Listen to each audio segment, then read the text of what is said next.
کہتے ہیں ایک عظیم الشان سلطنت کے بادشاہ نے اپنے شہزادے کی سالگرہ کے موقع پر اسے اپنی عظیم الشان سلطنت کے لیے مستقبل کا بادشاہ بنانے کا فیصلہ کیا، مگر شہزادے میں ایک خامی تھی، اس کی کمر میں خم تھا اور وہ اپنی کمر سیدھی بھی کر کے کھڑا نہیں ہو سکتا تھا۔ بادشاہ نے اپنے آپ میں سوچا کہ دشمن اس عظیم الشان سلطنت کے بادشاہ پر ہنسیں گے کہ اس سلطنت کا مستقبل ایک ایسے بادشاہ کے ہاتھوں میں ہے جو سیدھا کھڑا نہیں ہو سکتا۔ جب شہزادے تک یہ بات پہنچی تو اس نے بادشاہ سے ایک خواہش کر دی کہ آپ میری سالگرہ کے تحفے کے طور پر میرا بس ایک مجسمہ بنوا دیجئے۔ بادشاہ دل ہی دل میں اپنے بیٹے کی بے بسی پر کڑھ رہا تھا۔ شہزادے کی خواہش پر وہ کچھ بھی کر گزرنے کو تیار تھا، لیکن اپنے بیٹے کا مجسمہ بنا کر دنیا کے سامنے شرمندہ نہیں کر سکتا تھا۔ اپنے کمر خمیدہ بیٹے کے مجسمے کا تصور کر کے اسے دل ہی دل میں تکلیف محسوس ہو رہی تھی۔ کیا سوچ رہے ہیں بادشاہ سلامت؟ میں نے بہت بڑی فرمائش کر دی ہے کیا؟ شہزادے کی آواز نے بادشاہ کی خود کلامی میں مداخلت کی۔ اور میں یہ بھی چاہوں گا کہ یہ مجسمہ میرے کمرے کی کھڑکی کے ساتھ ملحقہ باغ میں لگایا جائے تاکہ میں صبح و شام اس کو دیکھ سکوں۔ شہزادے نے بڑے پراعتماد انداز میں کہا، بادشاہ حضور، میرا مجسمہ ویسا نہیں بنوائیے گا جیسا میں اس وقت ہوں۔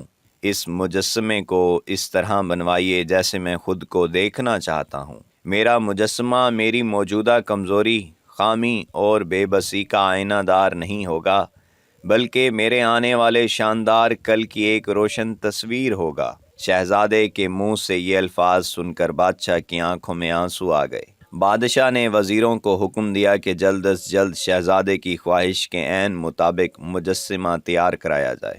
کچھ عرصے کے بعد شہزادے کے کمرے سے باغ کی طرف کھلنے والی کھڑکی کے سامنے شہزادے کا ایک شاندار مجسمہ آویزاں کر دیا گیا۔ شہزادے نے مجسمے کی طرف ایک نئی امنگ سے دیکھا اور کہا، میں ایک دن تمہاری طرح سر اٹھا کر جیوں گا۔ ہر روز شہزادہ صبح سویرے اٹھتا، مجسمے کے سامنے خمیدہ جھکی ہوئی کمر کے ساتھ جا پہنچتا، پرعزم نگاہوں سے مجسمے سے آنکھیں ملاتا، خود کو ذرا سا پش کرتا اور جسم کو سیدھا کرنے کی کوشش میں آخری حد تک چلا جاتا۔ اس عمل میں اس کا پورا بدن تکلیف سے لرز جاتا۔ کئی مہینے اور سال گزرتے رہے۔ شہزادے کے آس پاس موجود لوگ اس کی اس مشقت کے گواہ بنتے رہے۔ بہت سے لوگوں نے اس کی ہمت توڑنے کی کوشش کی، اس کے اپنے عزیز دوست، خاندان والے، مگر وہ اپنی دھن میں پکا تھا۔ اس کی آنکھوں میں پنپتے خوابوں نے آرام و سکون چھین لیا تھا۔ چند سال گزر گئے لیکن کوئی معجزہ نہ ہوا۔ اپنی 21ویں سالگرہ کی صبح اس کی مشقتیں، محنتیں رنگ لائیں۔ خمیدہ کمر رکھنے والا شہزادہ اپنے سامنے والے 6 فٹ کے دراز مجسمے کے روبرو کھڑا تھا۔ سب حیران تھے، سب اسے معجزہ ہی سمجھ رہے تھے۔ یاد رکھیے دوستو، ہوگا وہی جو آپ سوچیں گے۔ سوچئے، آپ کی کمر کا خم کیا ہے؟ کس چیز نے آپ کا راستہ روک رکھا ہے؟ تو آئیے ہم مل کر آج ہی آپ کے مستقبل کی کامیاب تصویر کا ایک مجسمہ آپ کے ذہن کے دریچوں میں سجا دیتے ہیں۔ اس مجسمے پر نظر رکھیے، ہر نئے دن کو گزشتہ دن سے بہتر بنانے کی جستجو کیجیے۔